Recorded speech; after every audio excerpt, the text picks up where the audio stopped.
Dennis Lenard. I'm a product architect at Creative Navy. So that means that I coordinate a team of designers because we're a UX design agency. And we specialize in complicated systems or where there are high stakes. So anything that is scary to designers, we learn to love it. Of course, that takes us a lot into healthcare, and we do a lot of medical devices or complicated healthcare software, but we also do devices or complicated software in other areas. And it's interesting to see the similarities and differences, really. We've been doing this for about 15 years now. Sometimes I have the courage to say that we were one of the pioneering UX agencies, but not today. Um, because I'm actually quite excited to be here. Um, the world is a scary place right now, and I suppose the past year has been scary for a lot of designers also. But it's always nice to be reminded of the great potential of technology and what we're actually working on, because working on something that gives you meaning makes you more resilient, and I think we need that more than ever. But there is actually a problem, and that problem is meaning doesn't come from what you do, but how you do it. So today I will illustrate that with an example. I will talk about electronic healthcare records, and I will keep saying EHRs. But that's what I mean. Um, Wonderful. Well, we look forward to hearing your talk. Over to you, Dennis. yeah, so electronic healthcare records are something very interesting. I know you're thinking, no, no, Dennis, this is completely boring. I promise you it will become dramatic. But the thing is, we're now very excited about AI, about immersive technologies, and so many other things, and they're absolutely great. But about 10 years ago, that was great. And it was about to revolutionize everything. And it's been put into practice. And now we have the data. There are about 1,000 of these systems in action today. Could be 1,500. This is a rough estimation. It's sort of a lot, but not really that much. It's a bearable effort to look into them and to see how they perform, at least for professionals in the academic area. So there are a lot of studies that have tried to figure out how well are we faring with these systems that we put in place. And so I've looked through all of that research, or well, a lot of that research, let's say, um, and I'm here to share the results with you. And I've grouped these insights into four categories. First of all, what are they doing for medical professionals, so the doctors? The second thing is, are they actually contributing to better healthcare outcomes for patients?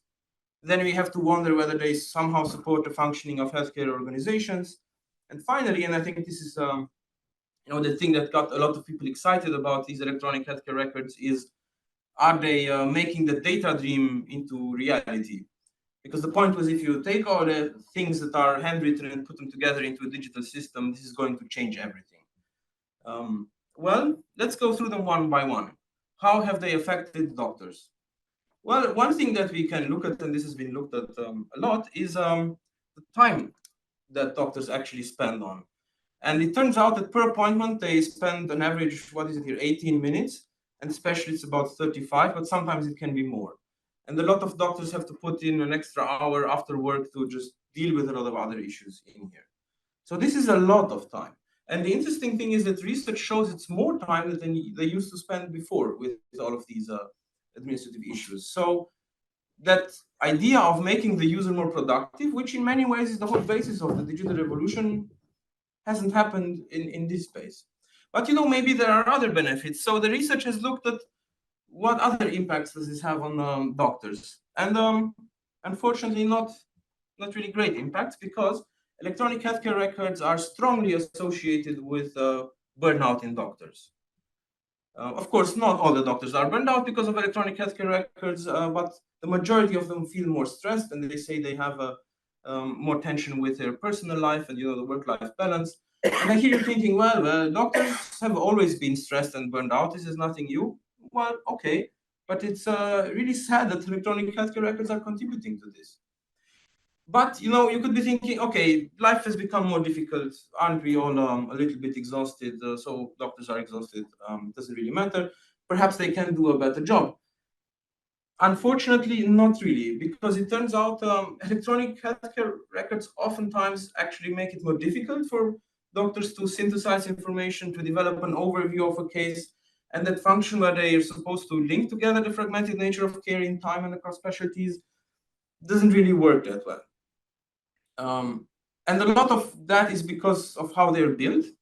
You have to consider that nowadays a doctor has to handle about 30 times more notes per patient than before. I think 30 times anything is a lot. So the conclusion is that it's not working great for doctors at all. But we have to sacrifice someone. It's sad to sacrifice the most important resource in healthcare. But let's move on to the patient. So how are patients faring with this? Do they see better healthcare outcomes? Well, that issue with the time that we saw before, of course, also affects the patients because there's less time to really get into what's bothering you and figuring out a treatment plan. But it gets a lot worse than that. Because here we see error rates when doctors use electronic healthcare systems by all sorts of tasks. And they're quite high. The average is about 16%. Depending on the task, it could be less or it could be a lot more. And research has shown that this is due to data overload because there's so much data and it's difficult to find. Electronic healthcare records sort of have the features that you would want in order to be able to filter and find patterns, but they don't seem to be working that way for doctors.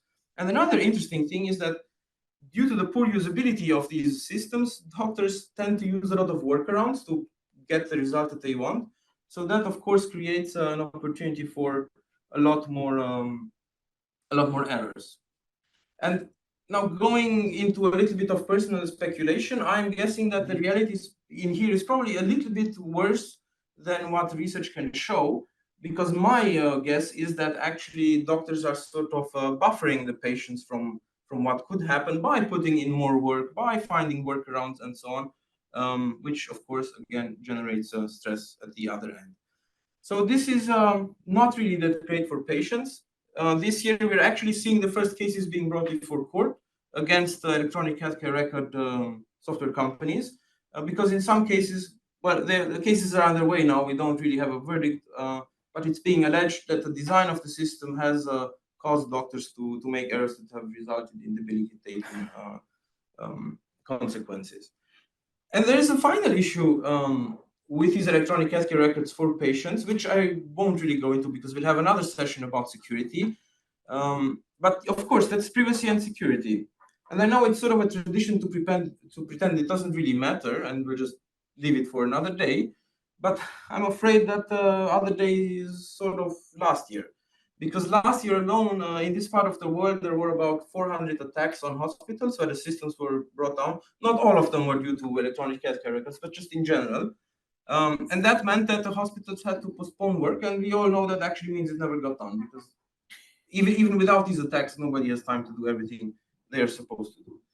So again, it's not a great result yet. We're seeing here spend in hospitals, what hospitals spend their money on, just roughly. Because the third question I was wondering about is, are electronic healthcare records somehow supporting the organizations as such? And it's more difficult to give this clear-cut answer because it's difficult to reduce the complexity of a healthcare organization down to one metric that you can actually measure, and then also link that back to electronic healthcare records. But the research that is out there that's attempting to do that is looking at operational costs, it's looking at the performance of unnecessary tasks and perhaps insurance claims. And it seems that the research is suggesting that there is actually a cost benefit, but it's not really that equal, it's not seen everywhere. For example, in rural areas, it tends to be less. Or sometimes there's not a saving, but it's a bigger expenditure. But let's concede that when it comes to healthcare organizations, electronic healthcare records support them. It's just easier to draw that conclusion for now. Because I want us to get to the final point, that thing with data. So digitalizing everything and bringing all that information into one repository has amazing potential. You don't have to think a lot about it. Just your brain will explode about what it could do. Again, the interesting thing is that has been done. For example, in the UK, there's an organization called Acrivia. They're an Oxford University startup. spin-off, and they anonymized about 5 million patient records. So the data of 5 million patients has been put together, it's been made anonymous, and you can query it through a system. They're also a customer of ours, and they've made this data available to research institutions and pharma companies. And it's already throwing up interesting results. Now we have machine learning become sort of a commodity, or we're heading there. So I think we're really at the beginning of a marvelous era of amazing discoveries. But the thing is, these discoveries will only be as useful as the data in these systems. And where does it come from? Well, it comes from those burned out doctors who use those electronic healthcare records that don't really work for them. So there is a huge problem with this data. And patterns are, for example, doctors put everything into one field, or they just write things in the way that makes sense to them, but it doesn't make sense to anyone else, whether that means using all sorts of codes or abbreviations or whatever patterns you have there, or they put things into the wrong field, or what is even worse is when they just don't even add the data. For example, research that has looked into the way this data could be used has found that, of course, social determinants of health are so important, and that's one of the areas where you could have innovation come from. But it's so rare that doctors find the time to add anything about that in those records. And there are, of course, efforts to try to clean up the data, and any company that makes the data available will seek any kind of seek out any idea to improve the data, but it's very difficult. There are also efforts to try to teach doctors to write things in a more standard way and so on, but it's very difficult. And it turns out that actually about 60% of doctors say they never even have time to tidy up the case summaries, not to mention all the rest of the data. And if you look into uses for this data, I also mentioned the idea of pharma companies using them. So very low-hanging fruit of how you could use is just find participants for clinical studies. But even when pharma companies have access to these kind of systems, they only recruit about 30% of participants from there, and the others come from Facebook or whatever other magic tricks they use. So that's still disappointing. Therefore, I would say that what we have right now is a lot of evidence that this dream is great and worth pursuing, but we still have this fundamental issue with medical records. So I hear you thinking, okay, you're a little bit disappointed, but what's the role of UX? I mean, there are so many things that could go wrong. Why do you pin this on us? Well, the thing is that actually that's what the research suggests. There's a lot of research that has looked at that linkage, and it is right there. There's even a wonderful study where they looked at about 160 of these systems. I remind you, there are about 1,000 systems out there, but probably only a few hundred account for the use in most practices or hospitals. So they looked at 160 of these, and they assessed the usability in there in various ways. Actually, they used multiple methods, and the conclusion is right there.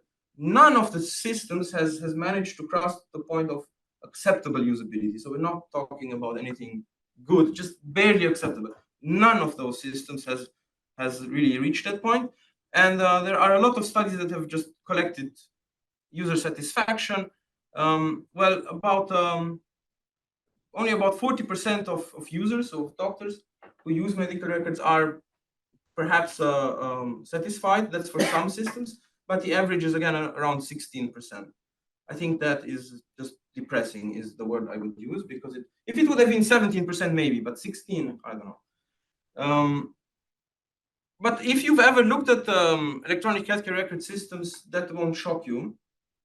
For example, we've worked on 2 electronic healthcare record systems and trying to improve them. So we've done a lot of benchmarking, which we always do, because we have a process where we make an effort to be evidence-based, or at least to get as much information from as many sources as possible. So one of the things you would do is just try to see if anyone else had any good ideas.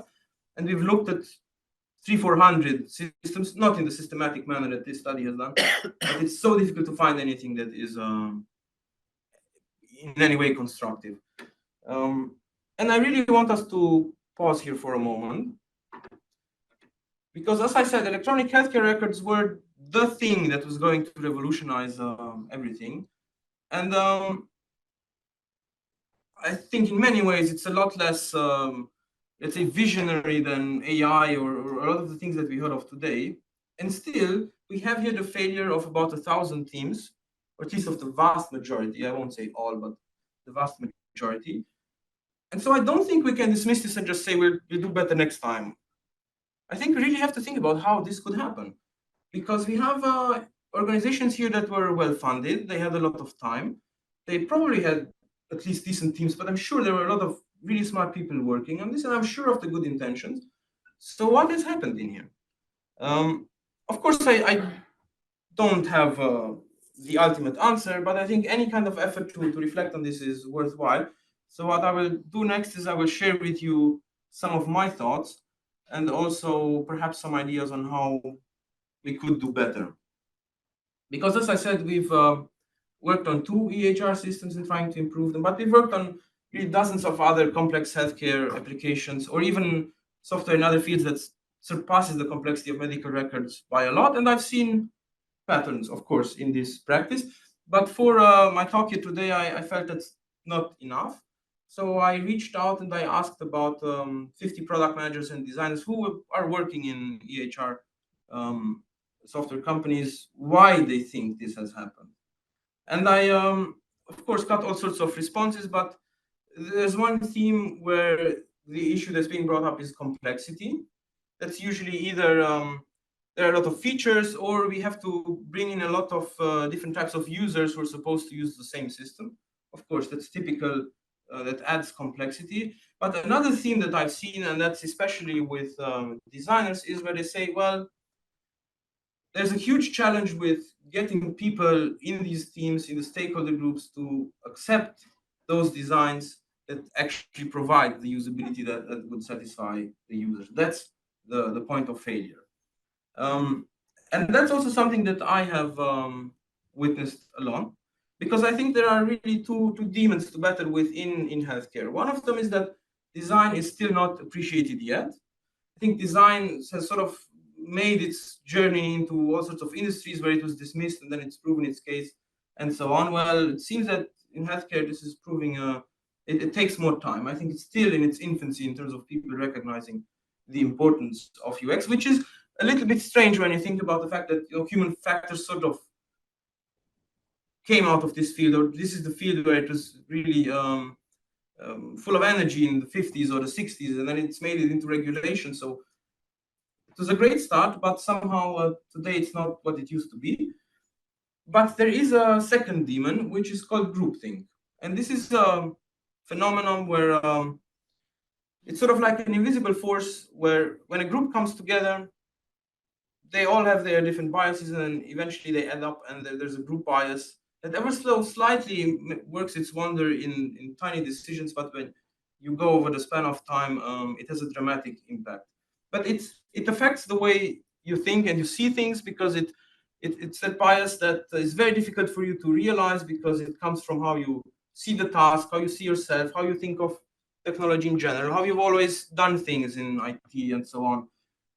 And so it just changes the way you interact. And I think it's very difficult for designers to break through that. And it doesn't really come that natural to designers. It definitely didn't come natural to me when I started about 18 years ago, and I was very bad at getting people to recognize groupthink and to think in a different way. But through a lot of effort, I think I got a lot better. This, I think nowadays I manage most of the time to realize this goal. And so, as I said, I want to share some ideas with you. And these are not they're not hacks, they're not tricks. You'll say that's so general. I already knew that. But they're the things that I use to make this work. And I also heard from others who've tried to make this work that they're having success with that. And the very first point is perhaps slightly, I don't know if it's philosophical, but it has a slight existential twist to it. Because if you think of design, you can think of the work you do in Figma and the user research and some other meetings that you have, and that's fine, especially when you start out. But I think there comes a point in your career where you have to decide whether you want to take ownership of the end result of your work against the odds. And even though that might be unfair because there's so much else going on after you've done your work, but the question is what really ends up on the desk of the user or the doctor in this case. Um, and I think it's really important to think about it, because if you decide that you really want to take absolute responsibility for the work and to measure yourself against those really high standards, then a few things will happen. For example, you cannot really take cues from your peers anymore about whether you're doing a good job. Because if you just give them things that they like and you sort of push them a little bit, they will always say, great stuff, keep going. But if you push them a lot and you're telling them, I know my stuff is great, but you have to change your backend for this. And you will have to have 20 developers working on it for a year. It's going to cost you a lot. Go to the CFO and make him cry.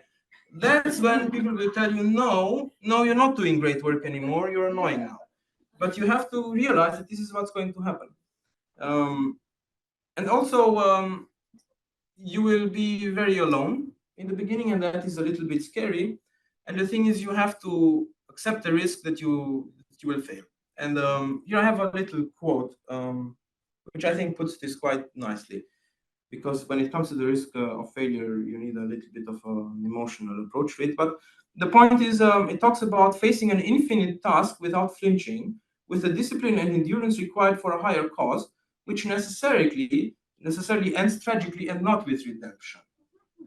It is an energy-intensive sacrifice. It means facing the total tragedy of a wasted life, both in the future and in the past. That's your life at that point. So you have to decide if you want that or if you want to just do design in Figma. But if you do decide that you want to go down that path of, let's say, living your life to the fullest, then you have to really realize the enormity of the task and think long term. And when I say enormity of the task, I really mean enormous. And it took me a while. I had to fail a few times and wonder about what little detail did I miss. And then I went on to blogs about how do you deal with stakeholders, and they said, well, you have to do this and that. But it's really not about the stuff that they write on the blogs, because there are in life tasks where you can just do what everybody else does and you're fine, and there are those tasks where you really have to do your best. But then there are really those tasks where you have to do what's necessary, and I'm afraid that's a lot more than your best. So this is that kind of task. Because think about it, if you have a person who's sort of in power and you're trying to get them to change the way they're doing things, which requires them to make some sort of sacrifice, even if you can present to them clearly what they're supposed to do and why, you will have a very difficult time convincing them. But now, bring together a group and take away that clarity about the why and the what you should be doing. It's really difficult. So you have to think about it in terms of a project. So with UI, right, we've seen today examples where you have an idea and you just play around with it. You do discovery, you do research, you do concepting, wireframing, then you change the requirements again. So there's a whole phase that goes into a lot of stuff before you do the actual UI. Well, the same is true here. If you jump into winning a battle or 2 or 3, you will fail. And then you will conclude that it's not possible to do great design for electronic healthcare records. And guess what? All the others are in the same position. And then Dennis has to give a talk about this. But if you think about it in terms of a long-term project, then there's a lot of work that needs to go into preparing people to be ready to transition to something that's better. And the first step in here is personal relationships. So that's the third point in here. It's really important to connect with people on a very personal level. And that's not going into a meeting and asking them about their needs and writing them up and thinking about them and being empathic and so on. It really is sitting down and just talking. For example, what we do is we have a one-on-one session where it's very inductive. There's absolutely no research plan. It's just an appointment. We know what time we just go in and we talk.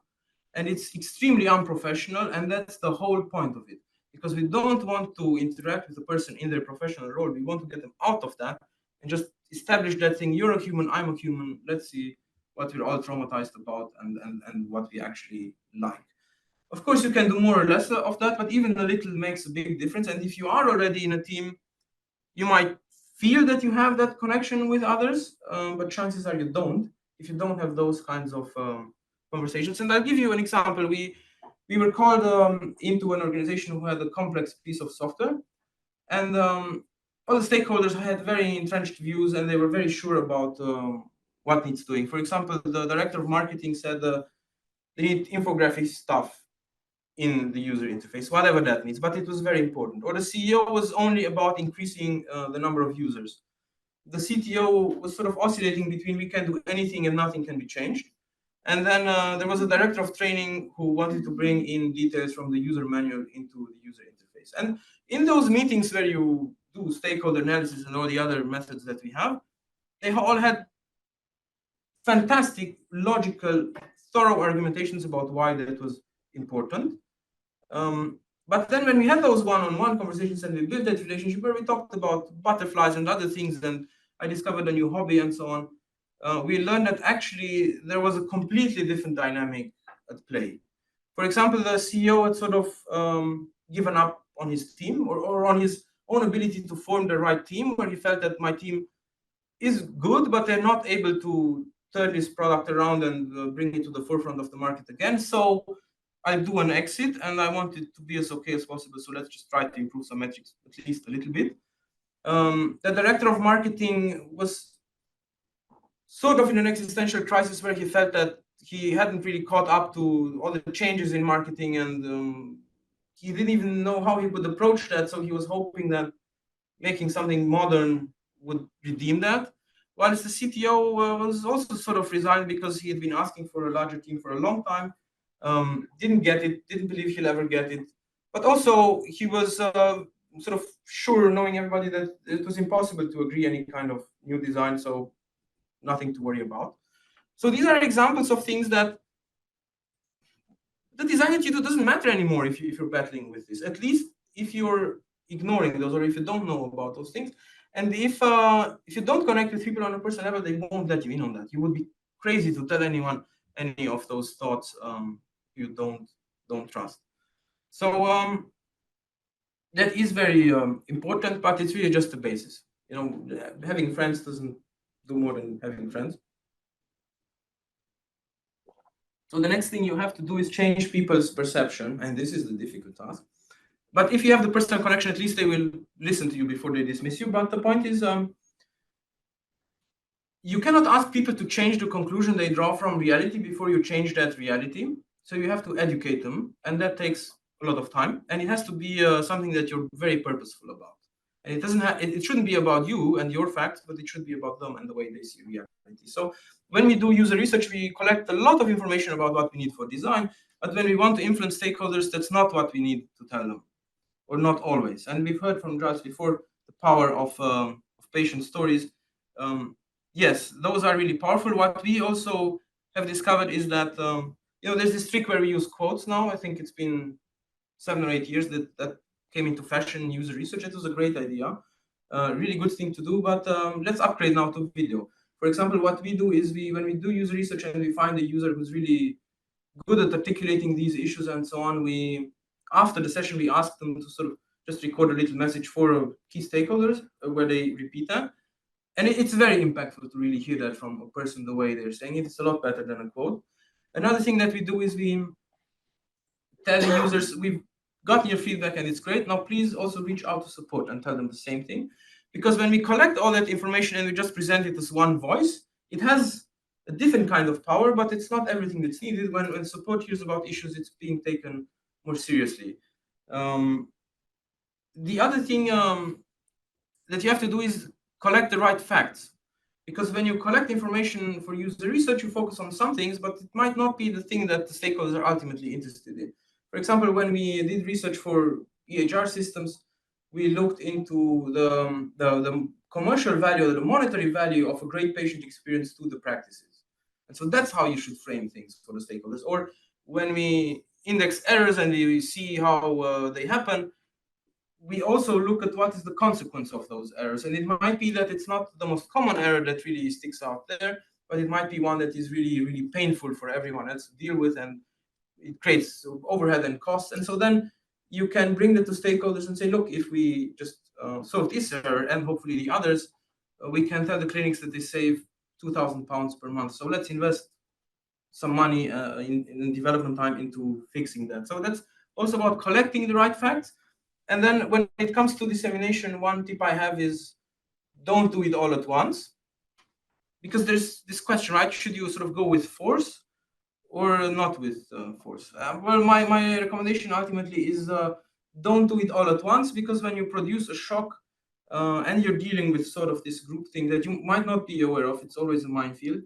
You have a counter reaction, and that probably closes doors. It's much better to do it piecemeal, and it's better to start with what people already know. For example, with one of these EHR systems, they knew that they had issues with duplicate entries in the database, so that was a great place to start. What we did was show them and reveal to them just how bad this is, how it affects everyone, why the design plays a role in there, because they thought it's just a pure programming thing.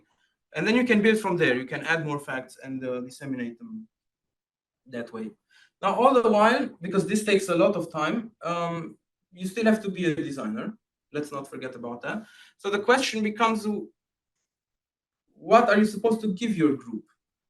Because if you give them those designs that are right that they shoot down, maybe it's not the best thing to do. But also, if you keep doing poor design, so to say, or where you sacrifice usability just for the sake of the group, then again, you're pursuing a goal, but you're on your daily job, you're not really doing anything.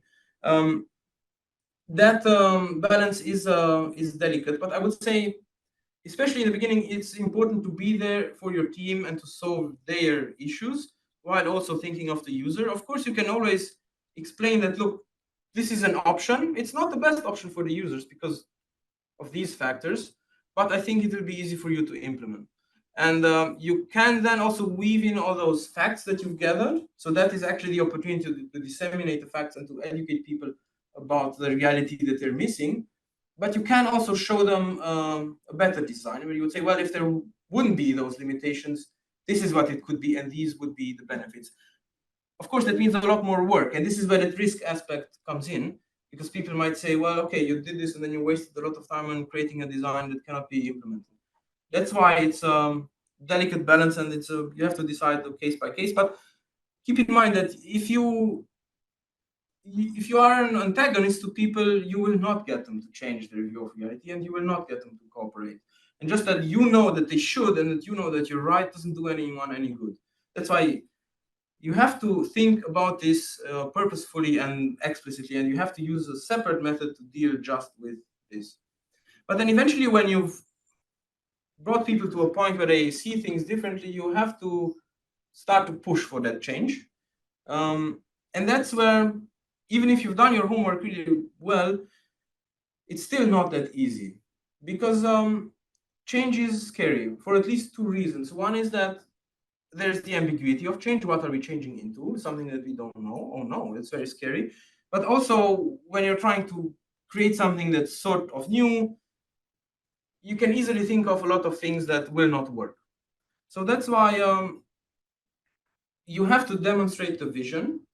You cannot just tell people, let's try to improve usability. You have to show them the design, say, this is the great thing approximately that we're supposed to build. So you need a strategy to find the time to work on that, because you're not going to do it in one day. But another thing that I would recommend here is not to do it, again, all at once, but you could create something that's called a concept design. Suppose a lot of you know what that is. It's like with those concept cars where you're creating something that's visionary, kind of works, but not really. It misses out on a lot of the detail, and it disregards a lot of the limitations, but it's just something to put out there. The interesting thing with the concept design, however, is that you can actually create it for different stakeholders. So rather than one big thing where you address everyone, create a few smaller ones, try to recruit allies, and then also get the feedback from the others about all those different options. Because then you're sort of starting to create a kind of consensus in the group before you've even brought it before the group. And it's important to do that one-on-one, because it shows that you care about their perspectives rather than confront them with something in the open that they're not prepared for. You show that you care. And then the whole group interaction becomes different, because people already have a view on that, and they can anticipate some of the barriers that the others see and so on. But you still have to deal with those barriers and blockers that people will bring up. And that will really take you out of your role as a designer, because you will start to look into solutions that are completely outside your area of expertise to just get a sense of, is it really that difficult to do this, or how would a different organization approach this? So you'll speak to a lot of experts who are outside of your field, and that will enrich you. And that takes me to the final point, which I've labeled here, go meta. It's the most enigmatic of all of them, but it's really just about this idea that if you keep doing this for a while, it could be a year or 2 or 3, you will really grow in ways as a designer that you aren't able to anticipate. And if you sort of have a existential crisis now as a designer, you're thinking I will be replaced by AI. Well, maybe this is the route to go, because you will become someone who's capable of producing change. And chances are you will actually fail the first time that you try, or even the second time. But that's okay because you learn a lot. And the thing is that the big problems that we face as society cannot be solved through the status quo. They're just maintained. In order to solve them, you have to somehow break out of that. And that means doing things that are unusual and slightly insane, and just see what happens and learn from that. But if you do that, then what will happen is that you get to know people who are also trying to solve those big problems. And so you'll start to work together, hopefully. And the final thought here is that that will hopefully take you into a situation where you might be offered positions outside of design, maybe product manager or something else, hopefully something where you have more command. And then I would say, go do it, because we need more designers in these positions. That's very important. And designers are still thought of, or the work of design is sort of the work of artisans, not of decision makers. But I beg to differ, because the user interface is really that point where everything comes together. The users with their needs, what technology can do and cannot do, or the cost of technology, any kind of strategic business and market considerations, all of that comes together, and it has to be resolved into one thing that works for everybody, whether they're present at the computer or just someone who looks at the stock price of the company. All of that comes together, and so we need these people in positions where they have more authority. And as for electronic healthcare records, they have a lot of evolving to do, and they should do it fast. They, of course, have to support the doctors and the patients and the organizations, and also realize the bigger tech utopia that we're chasing. And please think about that when you're working on whatever else you're working on. Remember this huge failure, because it's probably a pattern that will be repeated. And I think, do I have half more minute? Yes. Just okay. Because I also want to do just a tiny bit of shameless self-promotion, because last year, by the way of ludicrous ideas, I decided to write a book that's actually a textbook for the design of medical software and devices. And for most of the year, I regretted it, but it's now about to be published, probably next month, if not, and the month after.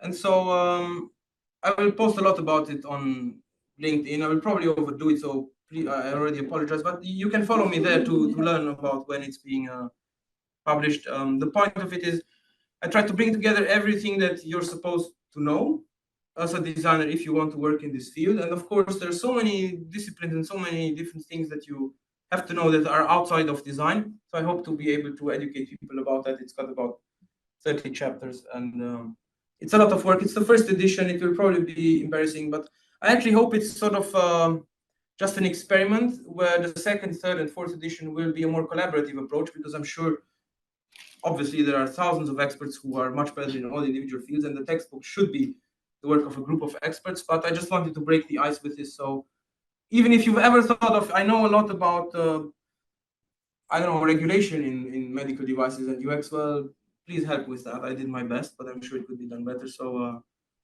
yeah, looking forward to any questions.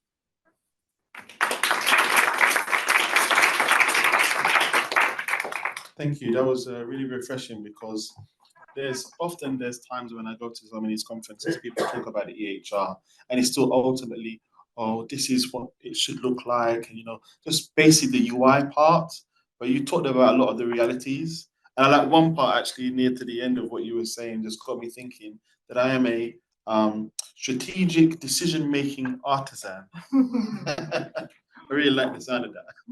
Right, any questions? Yes, at the back. Hi, I'm Duncan Stephen, Principal User Experience Consultant with User Vision. Thanks for a really fascinating talk. The world of EHRs kind of fascinates me a little bit, because I wonder if, the nature of a digital product is it has to have a structured data format. And it seems to me that that's just not the way that doctors need to work. So I think about when I was a child in the 80s and 90s, my doctor had written in red pen on the front of the physical folder, allergic to penicillin, so he knew not to prescribe the penicillin. When I broke my ankle a few years ago and I got an infection and it couldn't clear up, the consultant kept on prescribing me penicillin, probably because it's like one field of dozens that, you know, and he's got no way of kind of highlighting that to himself.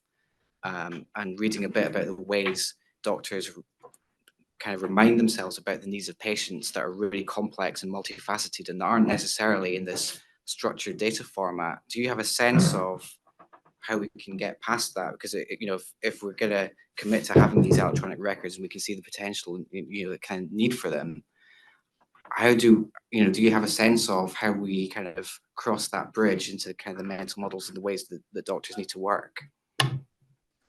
That's actually a great example that you're giving, that feeds into that idea of the errors that doctors make, which are very, very common. I'm sure that a lot could be done, because I forgot to say this, but I was about to trash the idea that electronic healthcare records are even complex. And I was about to say that they are really just search results, data visualization, and the form. Of course, they're all complicated, but it's not something that nobody has ever done before. And this is where the data visualization really comes in. But the example you gave reminded me of one of the systems we worked on where they thought about that. And what they did was they gave the users a field where they can put in sort of a prominent note above everything else. And it started out great until it became an essay. So I think that the challenges there are, I think they're addressable. If you think of UI patterns, I'm sure we could, in 15 minutes, we could come up with fantastic examples and really persuade everyone in the HR world that they're amazing, but then they will shoot them down because they're not possible for other reasons. But the point I'm making is I don't think it's so much of a design problem when we don't really have a proper search for electronic healthcare records yet, or we don't have a proper form yet. If you just go online, Google EHR, and you will see what I mean. But I think that is a very interesting thought, because if we do a cleaned up version of these databases with sort of the design patterns that we all know from our own experience, I think things will get a lot better. Maybe that's the first step we should take, but we could go so much further, especially if we then bring in AI into this, where the data that's being inputted is being evaluated, and we have a little bit of magic going on behind the scene, where the system is actually giving doctors different views and adapted to the data that's coming through and so on. I think it could be a fascinating field, especially if we then go into perhaps where we go outside of a normal display, and then we think of augmented reality and so on. So sky's the limit, really. Yeah, I wanted to actually piggyback this question, but I just want to thank you again, Dennis, and prepare for our next speaker. But that means you have to stand up. Yes. But I'm going to continue on what you were asking, though. Sorry if that was a bit aggressive. Just a little bit. No worries.